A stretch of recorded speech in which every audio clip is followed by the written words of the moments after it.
సింహాచలంలో జరిగిన ఘటనపై తొలి రోజు విచారణను పూర్తి చేసింది సురేష్ కుమార్ కమిటీ.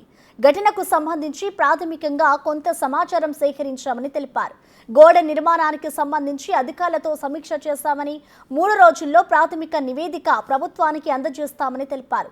సంఘటన ఎలా జరిగింది, దీనిలో ఎవరి నిర్లక్ష్యం ఉంది, భవిష్యత్తులో ఇలాంటి ఘటనలు జరగకుండా తీసుకోవాల్సిన చర్యలను కూడా నివేదిస్తామన్నారు. నెలలోపే పూర్తి స్థాయి నివేదిక అందజేస్తామన్నారు చైర్మన్ సురేష్. ఈ టెంపుల్ సంబంధించిన ఇంజనీర్స్ తర్వాత ఇతర అధికారులందరితో కూడా ఈరోజు విచారించడం జరిగింది. దీనికి సంబంధించిన కొన్ని ఆధారాలు అవన్నీ కూడా పరిశీలించాము. అలాగే ఇక్కడ జరుగుతున్న ఈ ఫెస్టివల్ అరేంజ్మెంట్కి సంబంధించి అన్ని ఏర్పాట్లు చేస్తున్న జిల్లా కలెక్టర్ గారు, పోలీస్ కమిషనర్ గారు అందరితో కూడా ఇంటరాక్ట్ అవ్వడం జరిగింది. సో ఈరోజు మళ్ళీ ఒక్కసారి ఫీల్డ్కి వెళ్తున్నాం ఇప్పుడు చూడడానికి. సో ముఖ్యంగా ఈ ఎంక్వైరీ ఆధారంగా ఒక ప్రిలిమినరీ రిపోర్ట్ 3 రోజుల్లో నేను రాష్ట్ర ప్రభుత్వం గారికి మేము ఇవ్వాల్సి ఉంటుంది.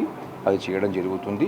సో దీనిలో ముఖ్యంగా ఈ యొక్క సంఘటన ఎలా జరిగింది, ఎందుకు జరిగింది, దీనిలో ఎవరిదైనా నిర్లక్ష్యం ఉందా, దాని మీద ఏ రకమైన చర్య తీసుకోవాల్సిన అవసరం ఉంటుంది, భవిష్యత్తులో ఇలాంటి సంఘటనలు జరగకుండా ఏ విధమైన జాగ్రత్తలు తీసుకోవాల్సిన అవసరం ఉంది అనేది అంటే లాంగ్ టర్మ్ రిపోర్ట్లో ఒక నెలలోనే మళ్ళీ ఒక డీటెయిల్డ్ రిపోర్ట్ కూడా మేము సబ్మిట్ చేయాల్సి ఉంటుంది. దానిలో ఒక డీటెయిల్డ్ SOP కూడా తయారు చేసి భవిష్యత్తులో ఎప్పుడు కూడా ఇలాంటి సంఘటనలు జరగకుండా ఏమేమి చర్యలు తీసుకోవాలని కూడా మేము గవర్నమెంట్కి రిపోర్ట్ ఇవ్వడం